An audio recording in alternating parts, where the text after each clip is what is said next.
as we wait. And here we are.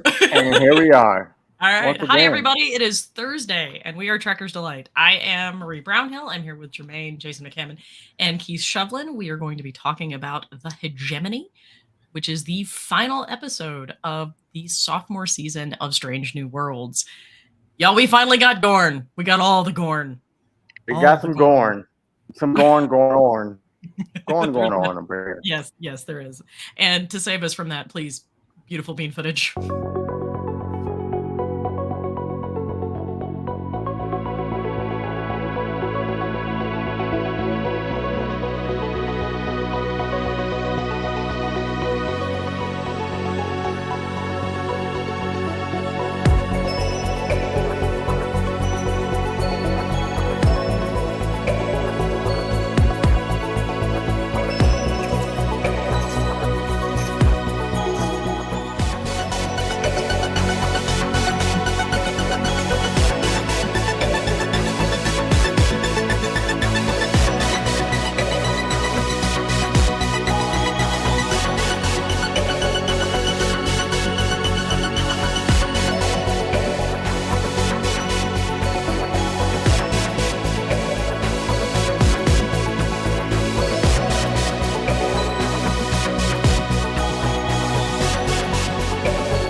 Welcome. All right, guys. Who's falling on the sword today? Not it. I got it. Keith's got it. All right, so we pick up pretty much almost exactly where we left off from last week's wonderful singing episode. You have the Cayuga on the planet Parnassus B, helping with vaccinations and other care for this community that has decided to emulate a small town, Midwestern American city, as might have been seen on the TV show Reacher, available on Amazon Prime. And we found that there's an extra person on the medical staff, and that would be Nurse Chapel, having joined the Cayuga as they are transporting her to Dr. Corby's base, Research outpost? Research outpost, wherever he is. That's what we're going to go with. Well, archaeological medicine, so probably a dig. Yeah, either works. So then Chapel beams back up to the Cayuga, and Captain Batel has a quick talk with Captain Pike, which is then cut off as they lose communications with the Cayuga. They see a shuttle crash landing on the planet, but then some other some other ship enters the atmosphere, a la the aliens from Independence Day. Like in a cloud. Yes. And we see a Gorn ship come through. Enterprise gets the message from the Cayuga that they are under attack. So that they, with the orders from the Admiral, they set course, worrying that this could be the start of a war. They arrive to find what remains of the Cayuga. And then we go into the credits. When they come back, they scan, finding no minimal life signs, if any, because they can't seem to scan anything. They can't beam down. They can't raise communications. So they come up with a plan to use a shuttle to hide through the wreckage of the Cayuga to sneak onto the planet. An away team of Pike, Ortega, Mabenga, and Sam Kirk. And Laan. They get to the planet, make their way to the town, which has been completely ravaged by the Gorn attack. They first come upon a Gorn youngling, who they are able to attack with their new Gorn fighting phasers. Then they hide in the barbershop before they find traces of humans. They move on over to this other shop where it seems kind of a sloppy way of hiding the life signs, but it turns out it's actually a ploy left by an engineer who was in that shuttle that they saw crashing. One Lieutenant Junior Grade Montgomery Scott. Please don't do that again. I will not. Like I said, 13% Scottish. Was that Irish or was that? Yes. We're just gonna let that go. Oh, yeah. We're gonna let that go. he had been with the USS Sundiver in another system that was attacked by the Gorn, and made his way out by disguising his shuttle to like a Gorn ship and making it to the planet ahead of the Gorn attack. And he had set up this buoy that was in order to catch the Gorn, but instead caught Pike and his crew. It then takes them to where all of the remaining crew of the Cayuga and the remaining colonists are hiding in a diner. M'Benga starts taking medical care, and Pike meets up with Batel, and they try to formulate a plan to somehow get out of there. Talking to Scotty, they realized that he had this shuttle that was able to mask as a Gorn, so they decided to try to make it back to the shuttle. While there, they get attacked by a Gorn youngling again, but this time the Gorn youngling stops short of actually attacking them, getting right in the face of Captain Batel and then running away. At which point, Pike puts two and two together and realizes that Batel has been infected with the Gorn babies, like we saw happen last season to Hemmer and others. While this is happening, the crew of the Enterprise is trying to figure out a way to navigate getting to the planet. The Gorn have issued an ultimatum to Starfleet that they consider Parnassus B to be their space, while the moon and everything else where Enterprise currently is Federation. So they figured out that they could attach rockets to the Cayuga's destroyed saucer section to take out this beacon that is on the planet that is causing the disruption in their communication, scanning, and transporters. As Spock goes over to place these rockets, because he's the only one with the scientific know-how to place them properly, we find that Nurse Chapel, protected by plot armor, is the only survivor on the Cayuga. She's able to wake up, reestablish life support for an hour, and then walk up to the exact window that Spock flies past as he goes to place the individual rockets. She finds the one remaining suit to be able to try to get to be able to leave the ship, and then of course comes upon a full-grown Gorn adult who is trying everything to guess the captain's password. Spock then ends up on the bridge where he has placed the last rocket and is getting ready to fire them, where he is then attacked by the Gorn, sort of by surprise, but because of the reflection, he could see him coming up behind. And then, of course, Chapel shows up and is able to just barely get the phaser to distract the Gorn, and Spock is able to break the Gorn's helmet and cause it to suffocate. And they together are able to get out as the saucer section then crashes into the planet, taking out the beacon, landing right next to the shuttle where Scotty, Batel, and Pike were getting ready to take some action. With the beacon down, they're able to beam those three back up to the Enterprise, but as well as to beam Spock and Chapel directly on, where Chapel is now the only medical staff. Then we see the survivors as well as the rest of our crew, landing crew, beam away. But as we get to the ship, Chapel goes to take care of Batel. Scotty goes to work with Pelia, who said he was always her best student, but always got the worst grades. And they get to the bridge and find that they cannot find the other humans or their away team. And it turns out that when they beamed away, they were actually being beamed to the Gorn ship. So now we have the array team and the survivors of the colony and the Cayuga on the Gorn ship.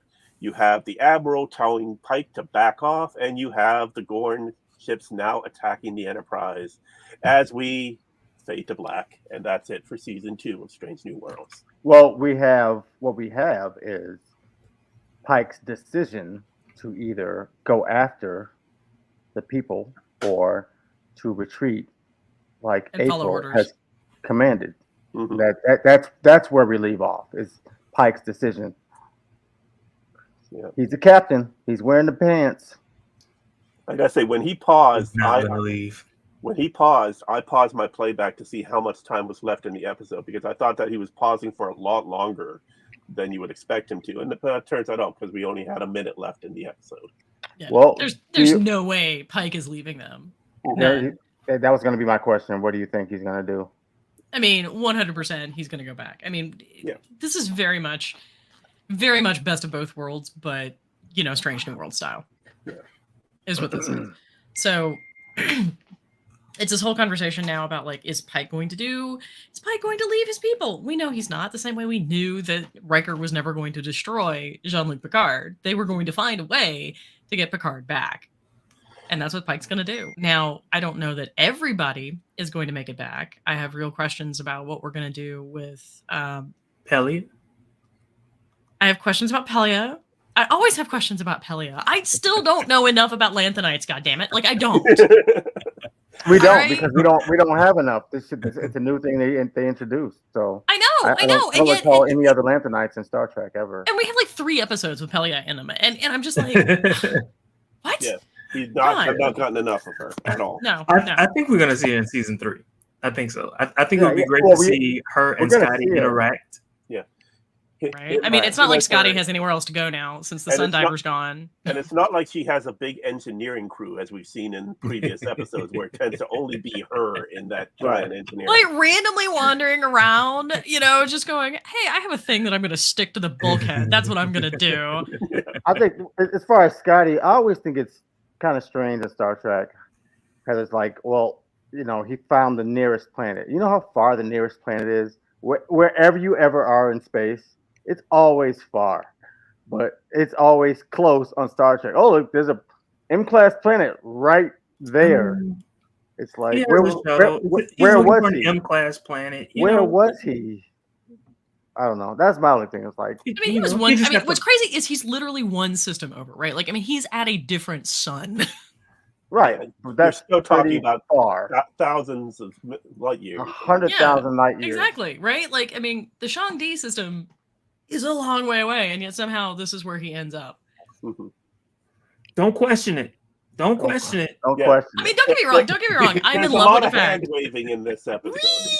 Don't get me wrong. I'm in love with this new Scotty, though. Like, I'm really in love. Like, I like him. First off, he looks like a young Jimmy Doohan. Yes, absolutely. Which is fantastic. Well done, Martin Quinn. Not that you had anything to do with that, but like, nice bone structure. And 2, he's actually Scottish for the first time. Yeah, I do have a problem with the fact that he's 29, so he's a bit older than he should be. But that seems to be what's strange. 29 on the show or in real life? In real life. But can I say how old he's in real life? I mean, I watched 90210, and those guys were like 30 years old.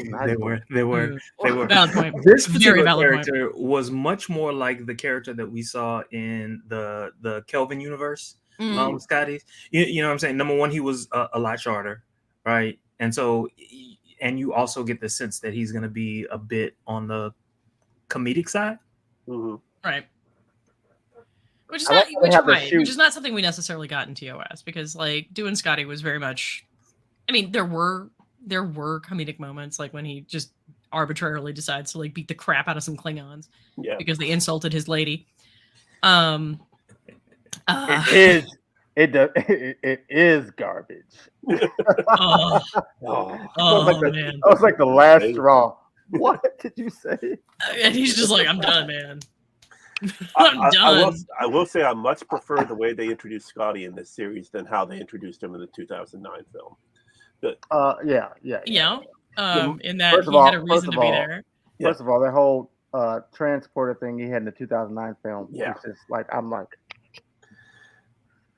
if you could transport from system to system, why do you need starships? Quite convenient. I mean, I understand you can explain it like through like quantum entanglement and stuff like that, maybe, but I was like, if you can beam from Earth to Kronos, if you can explain that via quantum entanglement, like, more power to you. You have now really outstripped any of. I could do that. It might not be real, but I could do it.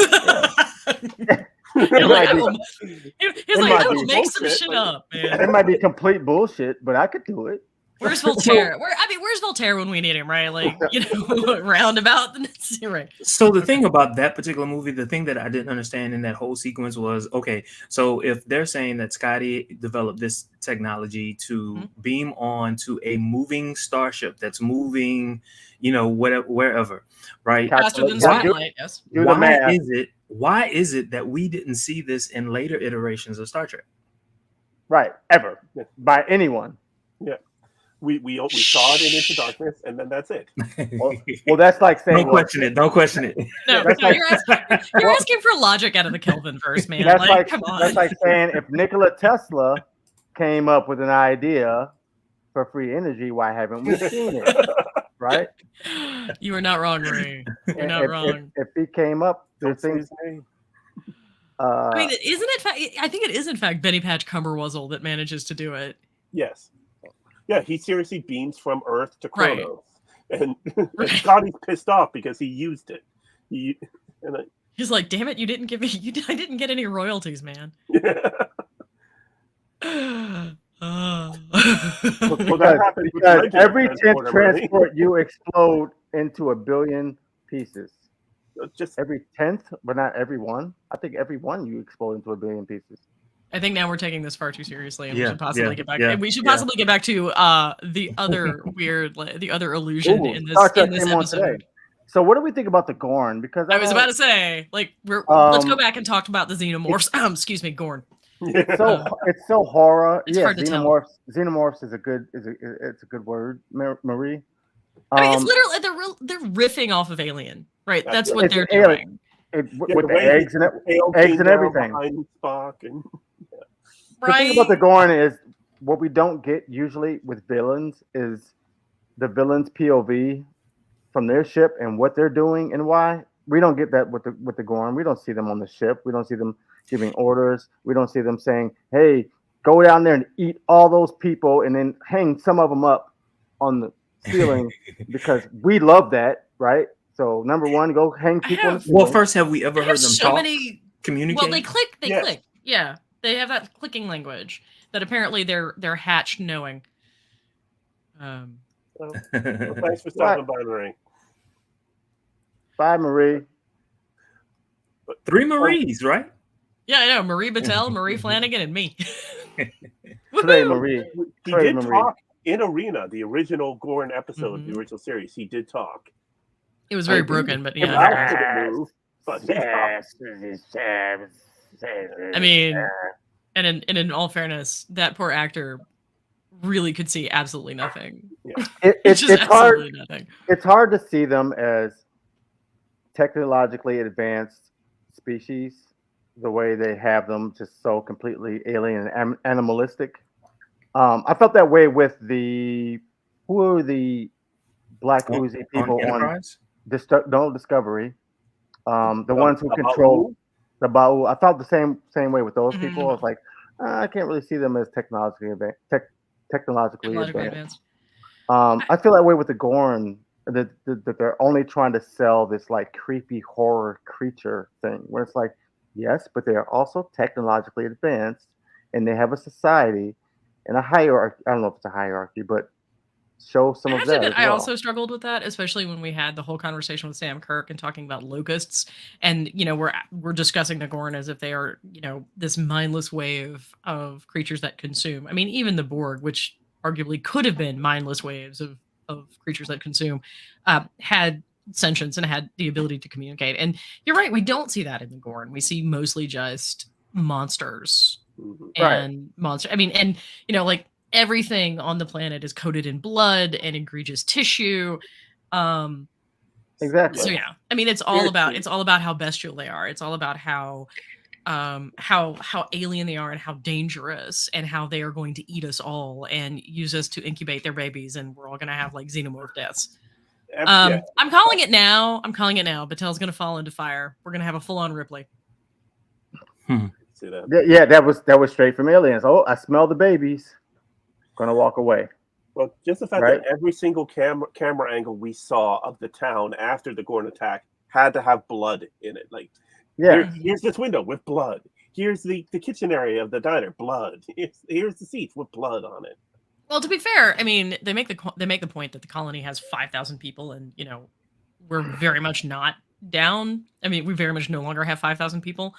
So I have to admit, I was also really impressed by somehow we've gone from having like a bright, shiny, good day to like the darkness. So also, yeah, I noticed that too. I was like, when did it turn nighttime? Like it just was nighttime. It's been a few hours. I mean, it's been a few hours, but like, that wasn't. That was. I guess that nighttime can come. Apparently, the Gorn just bring the darkness with them. Mm. Like they're the darkness lizards. And also I'm really, really amused with the break-in case of Gorn. Great. That just, by the way, here we have new phaser rifles. Oh Lord. Right, Gorn protocol. Right. And I'm sitting there thinking, like, you're not going to have enough time to like distribute the Gorn protocol. Like, I don't know. Maybe they do. Maybe that's how that works. But... They did have enough time.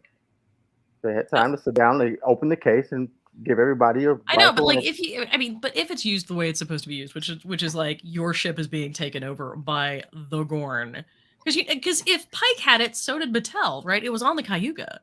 Right. But why is it a secret? She didn't have time. If you have a new point, that's exactly my point. That this if you have a new Gorn, like the one break-in case of Gorn isn't an emergency strategy. Right. If Starfleet, do better. Do better. On the surface when they were attacked by the Gorn. Obviously, no one else on her crew knew it was there. So. Yeah, I'm wondering. Again, is just basically like giving fuel to my fire here. Like it's supporting my argument because like my point is this is a really crap way to institute an emergency protocol. It is because they can probably figure out how to work the guns, but now they're giving these new tablets, and it's like they're supposed to know how to work these things. If it's a new Gorn protocol, it at least shouldn't your security officer and the security staff be briefed on how to work this stuff. Agreed. It's not like this is like top secret type stuff, like they knew that eventually they were going to go to war with the Gorn, right? Mm-hmm. So everyone should have been briefed, everyone should have been trained, everyone, you know what I'm saying? They're busy singing the whole time. Yeah. Oh, for sure La'an would definitely been running Gorn drills if they had properly prepared for this. Yeah. She did. She'd have upped her antidepressant like a lot, but like she would have been running Gorn drills. Yeah. And fair play to her. Like, yeah, that makes total sense. Yeah. Especially for her having gone through the horrors of being on the Gorn breeding planet. Yeah. My question is, what was that settlement doing there in the first place if there was already a line drawn? No, there wasn't. No. It was at the edge of Federation space, but they were actually past the Federation border. Right, that's what I'm saying. Yeah. That's what I'm saying. Why were they going past Federation border? Why did why did settlers like cross the Oregon Trail? Yeah. For spice and gold. Samesies. Well, yeah. And apparently, and religious freedom and all of that jazz. Not that any of that was real, but like we'll set that aside. But these people apparently wanted to have the freedom. A Midwestern culture. My God, I know. It's what was available to them in the outskirts of Toronto. Right. Right. They're like, we need a shooting location. What are we going to do? Wait. But by the way, she finally got her away mission. And she didn't want to go. She was upset. She's like, damn it, this is what I want to get. She's like, why was I doing that? And Pike's just like, Oh. But by the way, did you see that smile on her face when she was flying? Oh yeah. Uh-huh. Oh yeah. I did. Except everyone else's face was like they're all like, we're all gonna die. Like Ortega's is gonna kill us all. Even Pike. Can we also talk about how artfully teased his hair was? Yes. I kept getting really distracted by that. Wait, whose hair? Like the delicate finger combing. You love this man's hair. You talk about it all the time. I do. Because he's like Captain Good Hair. Who are we talking about? Pike? Pike. Yeah. Okay. He's Captain Good Hair. When was the last time we had a captain with like epic hair outside of like Sonequa Martin Green's Picard. Michael Burnham's amazing hair? Yes. I stand corrected. Shut you down, Jason. Shut you down. Yes, you did. But yeah, but that's something I noticed on Discovery was his hair, right? You noticed that way back in Discovery. Oh yeah, it got epic when he got his own show. Yes, I'm pretty sure it gained about another 2 inches. Yeah. There was definitely a styling to it that was not, Right. I'm like, it's Star Trek Dallas. I would love to see the barber. Like I really do like that in TNG that we got to see a barber or Yes. A hairstylist. Mr. Mott, yeah. Just, Yes. just a regular everyday thing that everybody just does, And swear. I like that. I swear, like, I'm pretty sure he's just, he goes into the school, like, to the hair salon on the ship, and it's just like, I can't look like a cowboy, but I want you to get me as close as possible. Right. And so the alien is like, well, we're cowboys, Texas. And so, like, he or she, or they downloads old historical documents, and it's Dallas, which is why it just gets taller and taller every time. As short as possible on the sides, almost, like Right. him and Ortega's. There's got to be nothing on the sides, but Right. the top, no wave. I love her hair though. I know, right? I know. Ortega's is just awesome. Yeah, so she got a And little bit more to do this episode. She did, and also so did Sam Kirk. And it's kind of nice actually to get to see Sam Kirk be confident, because that was actually one of my real complaints. Yeah. When we had that whole in Lost in Translation, when they had that whole like sibling rivalry with James, and I'm just sitting there like, Sam's got a point. Like, he's on the flagship for a reason. And yet we've never seen him do anything other than, be that guy from Galaxy Quest. Right. But can I say that this image right here, I mean, this just reminds me of 1970s, 1980s porn star. Yeah, the mustache. The stash is a choice. Love it. Really? Really? It. Because I sort of feel like he's hiding a bag of candy somewhere. Where would he be hiding this candy? Exactly. Don't want to. Keith is like, Jason, do not let her go through that door. Just don't open it. Just stop. No windows. He's got a van with no windows, and he lives with his mom. Well, I'm glad Kirk wasn't on the show. Yes, we could have had him suddenly show up for no reason. Right. Well, I was just here tying my shoes, and I just happened to fall. I fell off the Farragut again, and right. Well, I will have to say. Well, no, I just wanted to say something else that I loved about this particular episode, and they've been really good about it all season long. But some of the major advancements of the episode came from the B-level characters. For instance, the idea to use the debris to fly to the planet, and then also later with Pelia and Uhura, they came up with the idea. Shoot, I'm forgetting. Who's B-level? Like, they're not the main stars of the show.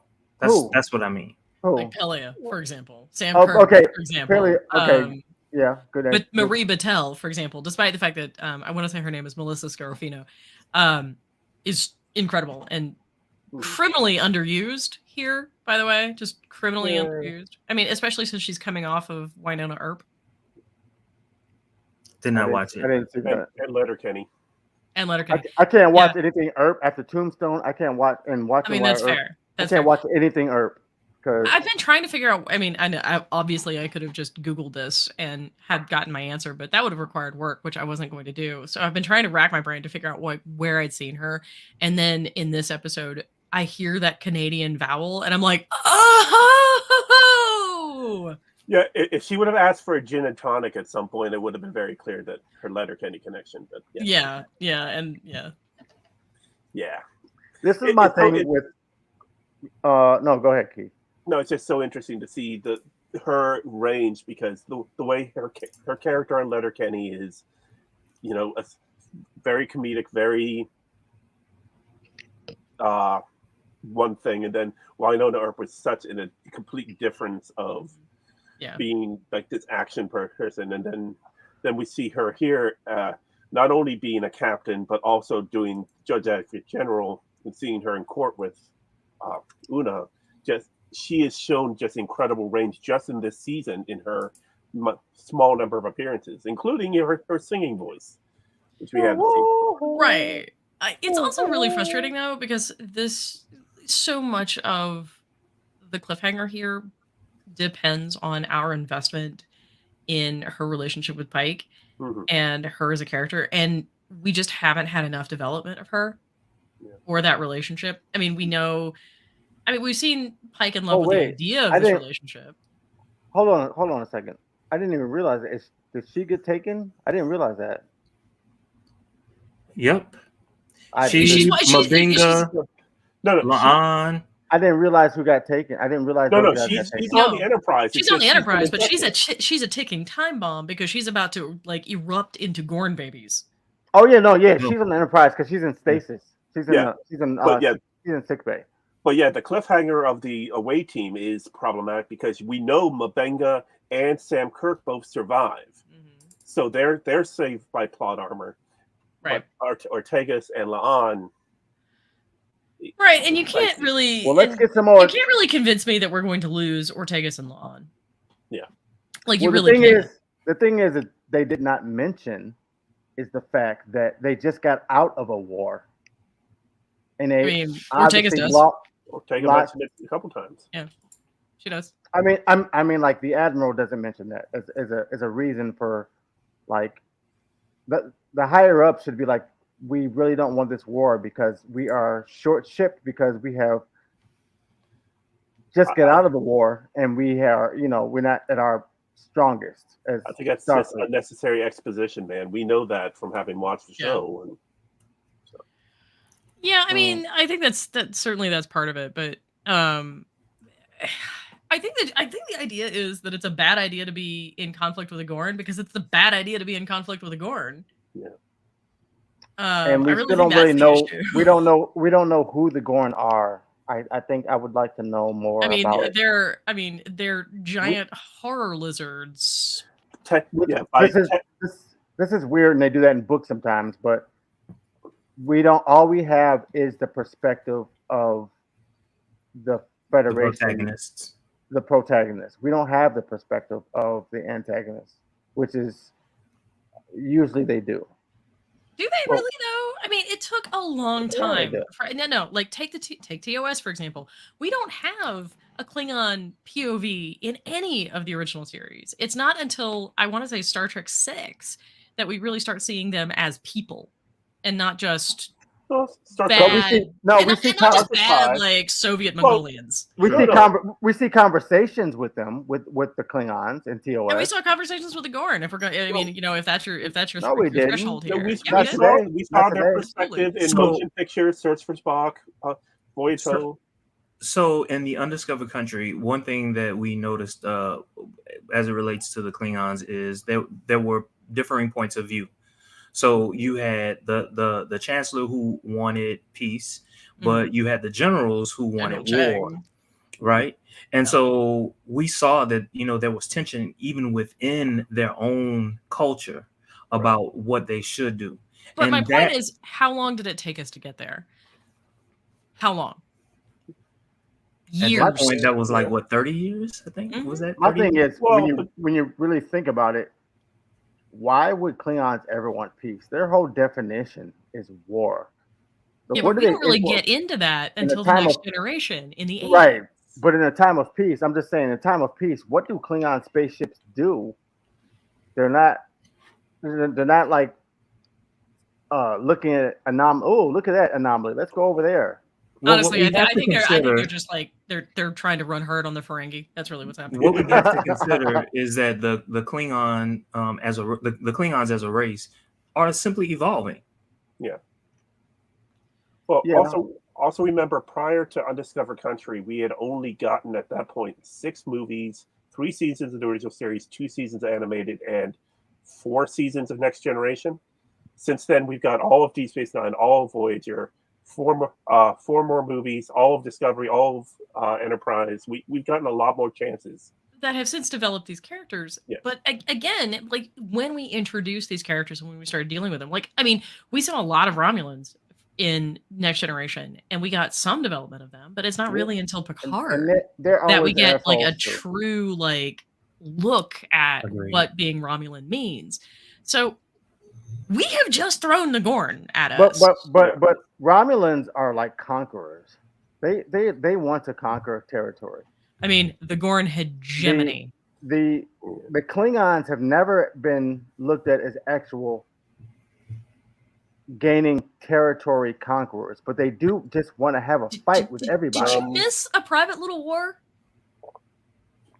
A Private Little War. What is that? Yeah, that's the original series where they're literally having a proxy war to gain power on this planet for territory. So yeah, and for their natural resources. So that's what an empire is. They they're in search of natural resources. Just like Trouble with Tribbles, they were fighting over Sherman's planet, who could actually make a go of a colony, and the Federation was trying with Quadriticale, and the Klingons were trying to sabotage that. And that's why Darwin poisons the wheat, because by extension he's going to poison the Federation colonists, and the Klingons are going to come and take it over. Like, that's the plan. Yeah, that's the entire tension in the episode, other than the fuzzy, crazy critters.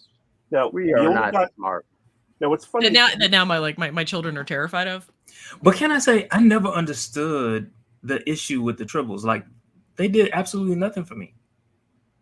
What do you mean the trouble? Like the episode?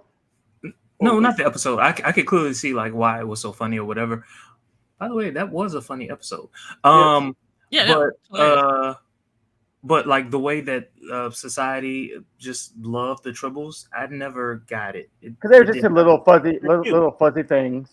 You know, humans like little fuzzy, cute, hairy things. It was something that was easily marketable. I like hairy things, and they were. I think that was by accident, though. Don't you think? Only Keith got that. Nope. I didn't hear you. Oh, Keith and Marie got that. What did you say, Jason? We're letting go. No, I want to hear it. I want to hear it. I said. Oh my God! Like, apparently, I've been so traumatized that like the shaking has actually awakened my Tribble that I have sitting on my desk.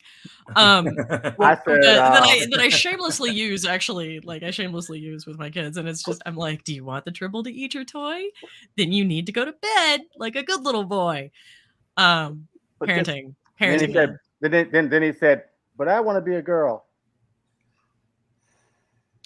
So going back to the Tribbles, like I think you're partially right, but I mean, but also it was something.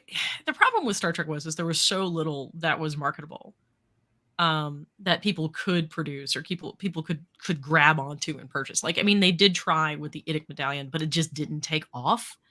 But Tribbles were something everybody could do, like, because you could make a Tribble. Right. I mean, you go and you get yourself some fake fur and make a bag and stuff it, and then that's a Tribble. So I think that was something that people could grab onto, and that's kind of where that happened. And also, it's just such a weirdly iconic episode. It is. That's why they did it in DS9, Mm-hmm. which was really a really good episode when they did it in DS9. Yeah, it absolutely was. And because I mean, they certainly did try with that god awful helmet. We know they did. Yep. Keith has shared that with us, and I'm never not going to unsee that. And they even tried with Spock's marshmallow container from Star Trek 4. Star Trek 4 or Star Trek 5? 5 when they were camping. Yes. And Kirk was climbing the mountain. Mm-hmm. Yeah.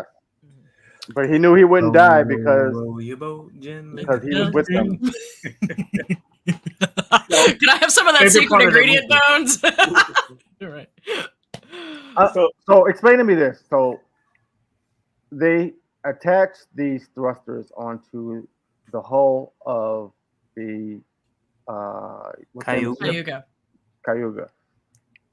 My impression was that it was going to orbit and decay the orbit until it crashed into the planet, and they were going to make a last minute adjustment to be precise. Seemed to me like they put it on there and it just went straight down onto the planet. It didn't exactly go to plan, but considering he was attacked by a Gorn when he was there, he figured that they probably, that Gorn somehow may have signaled that they were there. So. Well, that was the idea, so it didn't look like they did it on purpose. Right, Yeah. so it just looked like it just decayed and crashed. But I think even more interesting than the actual physics of this, and I'm not discounting that, Jason, is the fact that like we have a very clearly, struggling Spock who may or may not have a death wish doing this. Why was it only able for no human could do this? I mean, that's literally Spock's death wish saying, I'm going to do this, and y'all are going to let me do Well, it. the person who said it was Spock, because Spock wanted to do it. And so Yeah. he said, no human can do this, but I can. Right. Because That was he's kinda going to weird. do it because he is awash in grief over I think they didn't even and need guilt. to say that. They didn't even need to say. He should have just volunteered. And This is just Spock, taking this, owning this, Yeah. saying he will do it. And no one else, and trying to say that no one else can do it. No one can stop me. No one else can. So I think it's crazy that everybody assumed that there were no survivors on that ship. well, they couldn't scan because the sensors were down. Exactly. So why would you assume it? I mean, Well, I got to look tell at you it. that it looked pretty. I mean, the Gorn did a pretty solid job of demolishing the Cayuga. But you can't assume everybody's dead. Right? Right. Am I right? Am I wrong? Like all things being equal, I gotta say that like my money would have been on dead rather than not. In First this of case. all, they never assume anybody's dead. That's why they're on the planet looking for people. I have Looks to agree bad. with Jason. It looks have to agree bad, with but we're Jason. gonna go look for any survivors that might be around. Same thing with the ship. Looks But dead. I think it's easier to assume that there's a possibility of survivors on a planet that has an atmosphere and oxygen. It's a little more difficult to make that assumption with a ship that's experienced what is obviously explosive decompression. These are Yeah, Starfleet officers. They are resourceful. I know, Right. but the ship looks saw- powered down, so it looks like there are no force fields. There's no Now, life support. I think there's a different question between. I think there's a different question here to be discussed, which is like, does it make sense to make that assumption, or is it a Rand question? being the only person, not Rand, Chapel being the only person who lived. Yeah, somebody that. did live. Somebody did live. There's that. So the thing is, But we knew she was going to because Chapel also has plot armor Yes. and will always have Chapel- plot armor. Chapel definitely has plot armor. Right? So like, but I think it's a different question to say like we're not assuming that everybody over there is dead, but we are going to assume that it would place too many people at too great a risk to go over there. Right, but no, Those are different questions. Right, but what I'm saying is they assumed everybody was dead because they were going to smash it into the planet. Yeah. They were willing to sacrifice the lives of anyone still alive in the saucer section.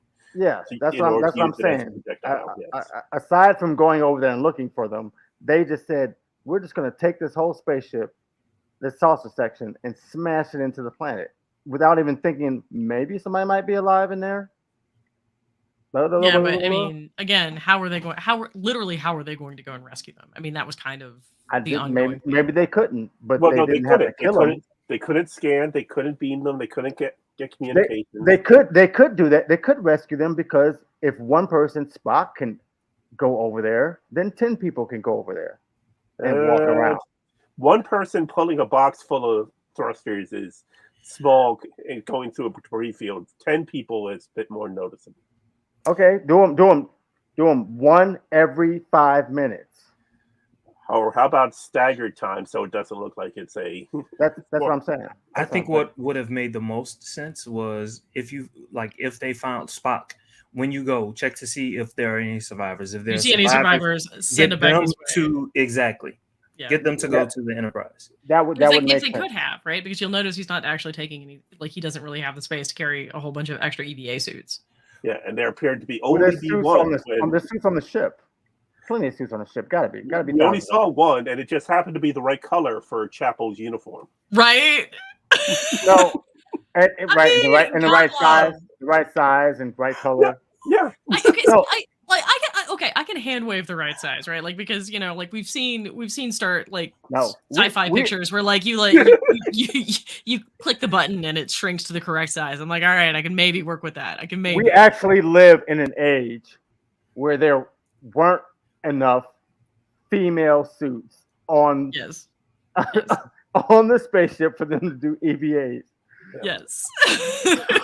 It has actually happened. Because why would we have women? It would actually happen. It has actually happened. But I don't think that was the only suit. I think there were several suits on the ship Now we gotta know say- what it came Yeah. out. But I gotta say, Star Trek is really, really like leading the charge on color coded for your convenience as a trope.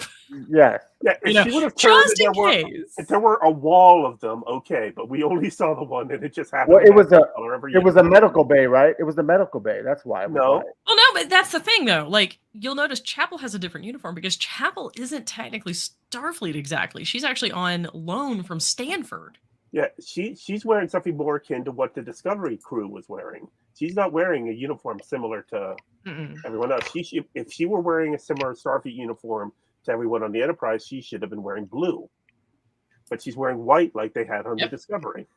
Yep. And I think we lost Because we are apparently, I guess, just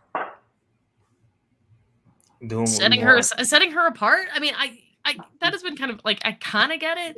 doing what Um, we wanna do. Mabengo gets to wear a completely different uniform than everyone else in medical and science as well. So Well, and so did Bones, and so did Dr. Crusher. Wow, words, man. yeah. Which I have real questions. Like for Bones, it kind of made sense because like he's, A I guess doctor. he's a doctor and he's up to guts and like he needs, I don't know, less coverage. I don't know. Maybe they were like, it looks like Scrubs. Yeah.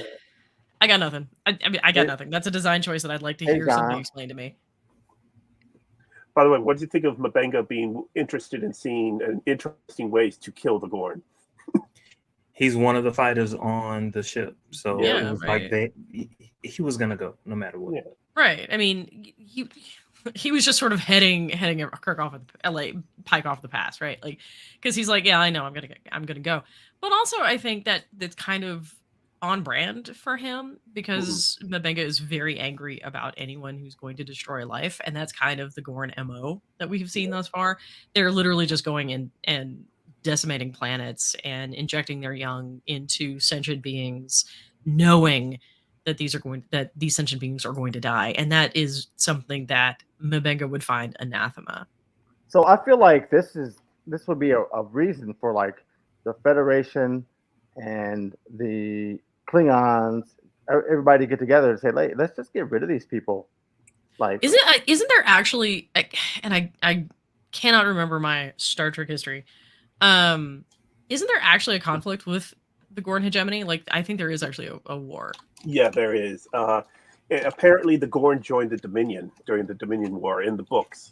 really? And there also was at one point a Klingon Gorn war, and then in Star Trek Online, the Klingons completely take over the Gorn hegemony.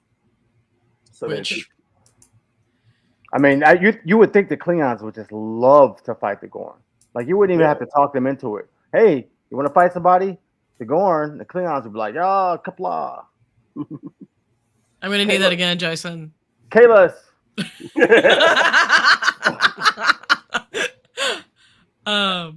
Yeah, I mean, you would think. I mean, you really would Yeah. think, but that's I'm kind of in love with the fact, actually, that we're getting the development of this what had been this incredibly minor character in a minor episode Yeah. that unfortunately gave William Shatner tinnitus for the rest of his life. Yeah. You ever see That's what happened. You ever see that like redo with Shatner and Yeah. the Gorn? Where they're fighting was- over the video game. Right. It was right. hilarious. Yeah. It was very well done. It was just like basically it's like the worst fight ever in sci-fi history. I have like I have a series of children's books that are based in Star Trek. I know you're all shocked to hear this, but one of them is sort of like a see Spock, like see Spock do science, see Kirk lead Kirk lead, and one of the remarks is like see the Gorn be fashion forward. And I lose my crap every time I get to that line in the books, and the boys are like, "What? Why is mommy laughing?" Mommy's laughing because this is hilarious. Wait, did anybody finish my book yet? No, Not yet. Working on it. no. Let me Okay. finish. Let me I get my get no life love. back. I get no love. Let me get my life back under control. I all bought right? them, man. Does that count for anything? Have you bought my books? No, the money is nothing. I did. Where you I didn't know you had books. Neither did I. We've had this whole conversation. I've been on this podcast for a year now, and you guys don't know. I bought Jason's book and I bought Keith's book. At least one. See, getting the love from Marie. Okay, put your books down in the thing, and I'll do the thing for the thing. Okay.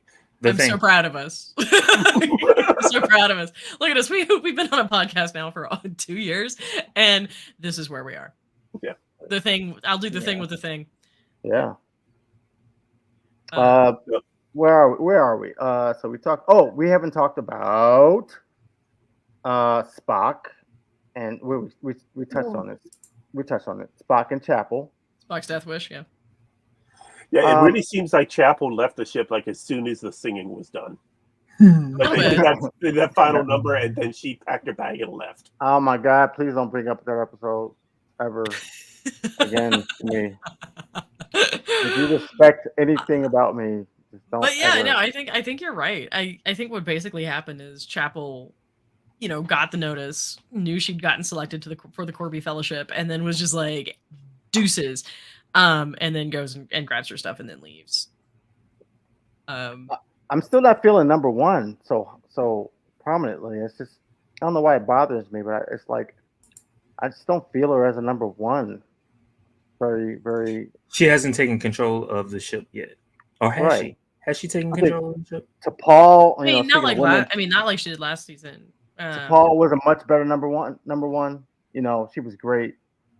And all of them, have their stamp. And I'm just like, I'm not seeing it with Rebecca. It's coming. It's coming. I mean, we've had a lot. I mean, we have really had like a tremendous amount of stuff thrown at us this season. Bye, Keith. Just like a tremendous. We got 10 minutes, so we should do how we feel about the season since it's the end of the season, and then talk about what we feel like is going into the next season if people get to writing. I mean, it's going to be a minute before we see anything, especially looking at how the strike is going.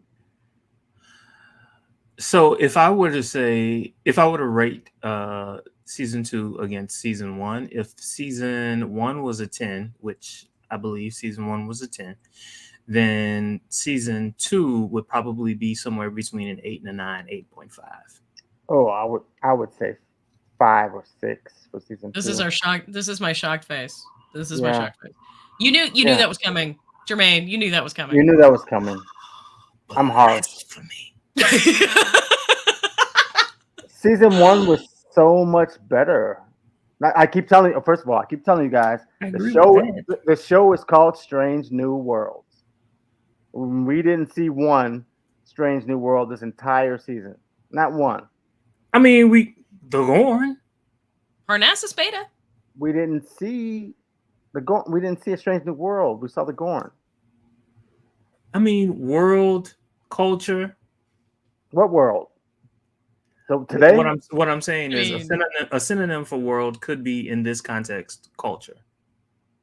We saw their Krakovians interdimensional space.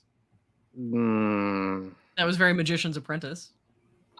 Season 1, I thought, was way better. I agree with you there. I don't know about way. I actually kind of have really enjoyed watching Strange New Worlds kind of push the envelope in terms of what it wanted to do and how it wanted to explore storytelling. This is what I will say. I will say maybe about 10, 15 years from now, the episode, what was it? If this was episode 10, then episode 8, we'll look at episode 8 a whole lot different. See, Keith's not here now. We don't have any data.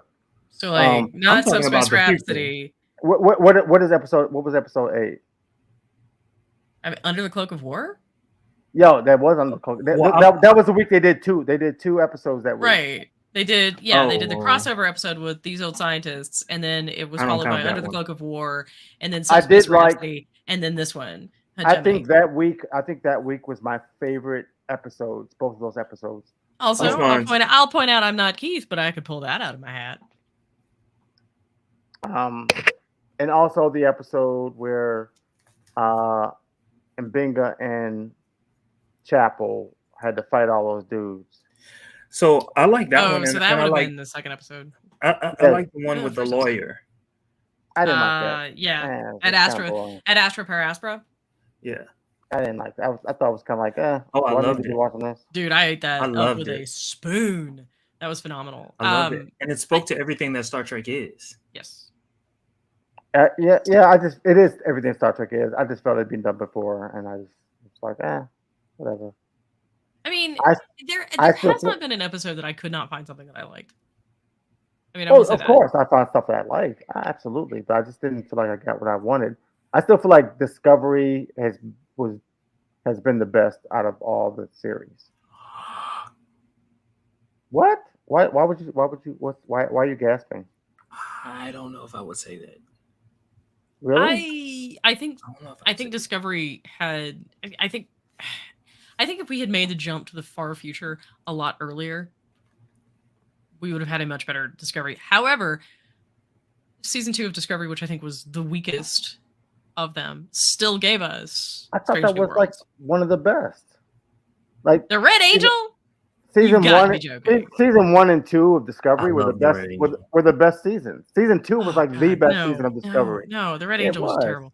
I love the Red Angel. Visually it was striking, and I Mhm. really loved the kind of like old school medieval concept of like the multiple wings and all of that jazz. But like, yeah, no, it was. Maybe if you want to nitpick at like what the Red Angel was, and just generally, I can see how you didn't like that whole aspect of it. And then we had to go through that whole episode where they were asking us to remember that we liked and cared about Iriam, but like they hadn't made any sort of real investment in her as a character, and so like that entire episode turned on us caring, and there was just no reason to care. But it was just it still was interesting. I was Yeah. far less interested in season 3 of like Gray and whatever the other person's name was. Adira? Oh, that's Adira Adira Gray. Tal. Adira and Gray. I was like, oh my god, why are we having? Oh my, what is happening? But season 2, I just thought was interesting. Like every single episode, even the with Area, I thought that episode was interesting. I love the data sphere. I liked everything. Maybe the weakest part of it was the finale. Maybe, but I like this. I think Discovery is the best to me. That's my opinion. No, the finale rubbed him the wrong way because of Spock. What did No, Spock yeah. do in that particular episode? I No, don't it know. wasn't remember Spock. when like, because the whole finale, right, is Discovery taking the sphere data and jumping into the future. He admitted the fact that he And- loved his sister. He loved his was that sister, what and it was? he's got his hands on the thing, and he's just having No, a moment. I think I Uh, didn't. And that's when Jason just kind of was like, "Bleh." I think I didn't come to terms with how they try to wrap it up. That Michael had to go to all these spots and create all these anomalies. You But know, they I mean, had- it they had seriously totally turns built that into up like for us. it turns into an interspace, like an interspatial scavenger hunt. And then it was like, I thought they destroyed Control, so why did they need to leave to the future? Because they literally destroyed Control, right? No, they didn't destroy Control. They I did thought not. They no, destroyed no. Liam. They The- destroyed the- Liam. No. They had to go to the future because they didn't want it to affect their past. That's why they went to the future. So far in the future, However, this that is Control still like. couldn't. However, they this went- is Discovery season 2. We need to be back on Strange New World season 2 since we have like 2 minutes left. Well, Just we're done with saying. it. We're done with it. Okay, so Just saying. so So I love this season. who's the sexiest? Whatever. I Who's mean, the that's what? fair. I really enjoyed. I enjoyed Who's this the season. sexiest? Who's the sexiest? I can't pick. Sexiest character. Between. And I'm Can't glad. pick. I'm glad Will Yeah. Wofford is not here to answer this question. But I can't pick. Like I think Between- literally I identify my sexuality as the cast. you know what? You know what, Big Marie? orgy. Big LGBTQIA orgy. positive SNW. Like You know what, Marie? You had this whole Nurse Chapel thing early on, and I Uh-huh. really didn't see it much. But I think Yeah. later, I think as time progressed, I kind of started I seeing get it. it. Like, I mean, yeah, I think I it's get it. precious you used I like get the it. past tense for my thing for Nurse Chapel. Well, you Well, don't mention it as much. when you mentioned it before, it was in the No, past. no. But I mean, When you did anything in your life, it was always in the past. Yeah, but this is an ongoing problem. Like, I have an ongoing thing for Nurse So, Chapel. Jason, what's your answer? You know, I asked a question that was kind of just bullshit, but I'm gonna go ahead and answer my own question. Who is the sexy? You know what? Uhura gets me. Who are? I would say between Uhura and Chapel, maybe. Remain is not like I think back in the day she was like sexier, but Agreed. I'm not saying. But you know what? You know, as a straight man, I will say that all the men in this series are pretty handsome. Like Pike's a handsome man.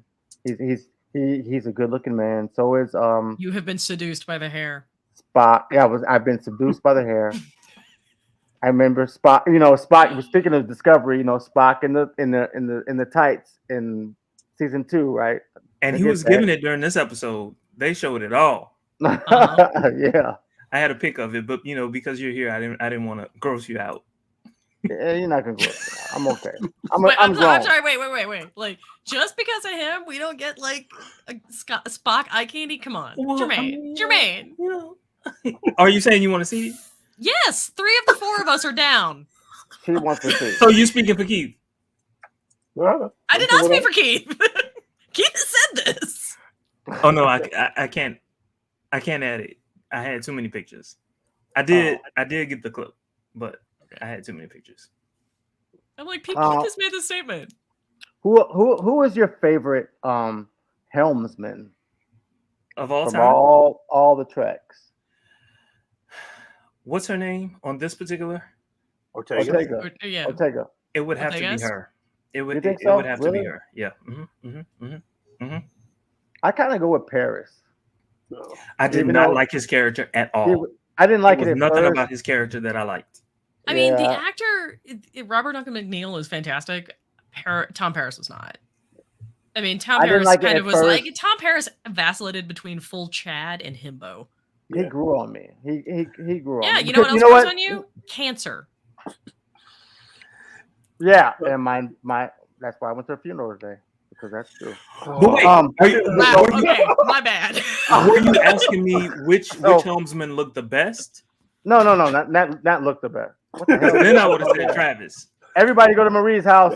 Something's happening. Yeah. Okay.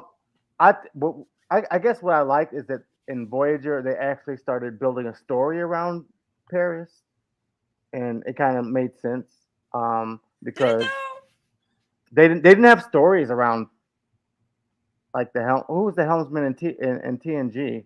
Jordy, the first season. Yeah, Jordy, the first season, and right. then after that, we kind of get like that one actress and Wesley for a while too. Yeah. That black guy who just Nagilum just like killed him. Like, oh, goodbye. Yeah, one episode. Yeah. You have random people, but you had the one actress who was also in Space Space Above and Beyond. Yeah, like the one with the hair. Yeah. Like the very 90s hair. Then you had the one that was the beauty contestant as well. Yeah. She only did a couple episodes. Yeah, it was always Wesley and Data was at Ops, right? Well, what's funny is on the Lower Decks mobile game, they just started introducing all the Strange New World characters because of the crossover, and they added Ortega's this week, and you have Ortega's showing up on the bridge of the Cerritos and Boiler being, oh yeah, you're the greatest pilot ever, and then they're discussing, and she's like, I don't know who Sulu is. I don't know who that is. Well, you're better than Paris. And she's all about that's a certainty. That's a very low. I do like how I'm always looking at the technology. So like one of the deepest holes in my heart is that I don't have the Paris plate, and I don't even like Paris as a character. I noticed I don't want it. I'm good. I noticed the chute on the Enterprise. That was the same chute, like with the little colored things in it. I think you it was the in Jeffries tube. I don't know if that's a Jeffries tube, though. So the round hole that people climb into to. Yeah. Is that Jeffries tube? Yes. Okay, I noticed that. I've noticed Spock's interfaces are kind of the same, right? He looks into the thing, and then they have the other thing with the black and white bands of color like moving up and down. They still have that. They still have the medical scanners that looks the same, pretty much the same as McCoy's did, right? Yeah. Pretty much At the least the same. readout does, yeah. Yeah. I think it's kind Also, of I gotta say, one of the things I really appreciate, speaking of like illusions, not just visual illusions, but like, has anybody else noticed that like Ethan Peck has started incorporating Leonard Nimoy's speech patterns into his portrayal? Yeah. Sensors. Yes. Well, one thing I Leonard noticed- Nimoy is the best fucking Vulcan there will ever be. To be fair, he's the one who originated them, so Yeah. No, it's not, to be fair. It's just he just is like, it's like sorry, Tim Russ. Better. I was just about to say better than Tuvok. he's better than Because Tuvok. you like Tuvok. I do like Tuvok. Tuvok is good. T'Pol is good. Every other Vulcan are assholes. I don't know. I deeply love how Tim Russ managed to get that very blank expression and yet imbue it with this long suffering frustration. Like, I've loved it. Him and was Neelix. phenomenal. First of all, his relationship with Neelix was phenomenal. Even though Neelix, people's like, oh, Neelix is like an aggravating character. Yes. Yeah. If he's aggravating to you, you just can't imagine how aggravating he is to fucking Tuvok. Oh, I Right. can only imagine that knowing how Vulcans are susceptible to smell. The smell of Neelix is probably so Right. Right. way I up mean, there. right. Especially I mean, that's the first time he meets him where he hasn't bathed ever. like, let's have a conversation about the fact that like we never got a sequence with Tuvok going to the doctor for like I need smell blockers, Yeah. all of them. That would have been nice. Just I disconnect really this did. nasal passage. I really did enjoy Tim Russ as Tuvok. I think it was done very well. And I love Jolie Blaylock for what she tried to do, but like her frustration with the entire situation in which she finds herself bleeds into her performance as T'Pol. Yeah. Well, no, I enjoyed her as well, though. I think she did it very well. Yeah, but the fact that she had to wear the skin tight catsuit in every episode, And also, and also rub Connor Trenier. Yeah. Hey, I enjoyed the I skin mean- tight catsuit. I'm not going to say I didn't like I'm it. not saying I didn't, but to Who her, would enjoy? Yeah. all of the scenes in Decon were gratuitous. Yeah, that was Hey. Berman. That was Trip Berman. kept me coming back. If I want more Trip. if I was Archer, I would just be like, T'Pol, go to Decon, and just look on the camera.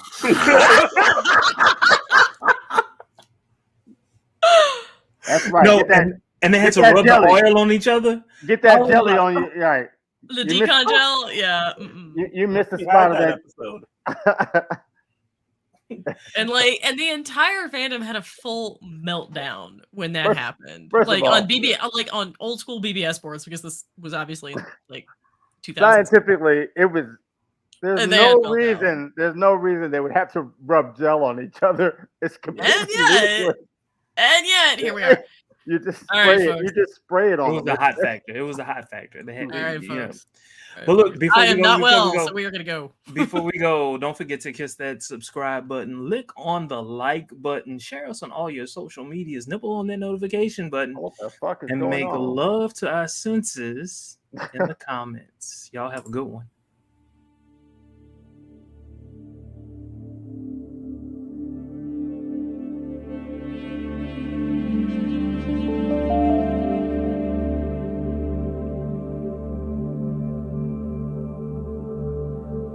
Yeah, absolutely. Yeah, I'm not gonna ever say it on the internet. Yeah, never. yeah. I was watching. I'm sorry. Wait. There was a shadow of a church. Okay. What? William has Okay, questionable I didn't ideas catch about that what he one. puts. I didn't William catch has that questionable ideas about what he puts on the internet. Oh, I remember that episode. Uh-huh. I remember that episode. Yeah. Uh-huh.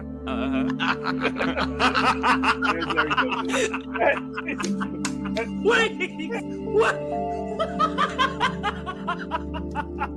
Wait.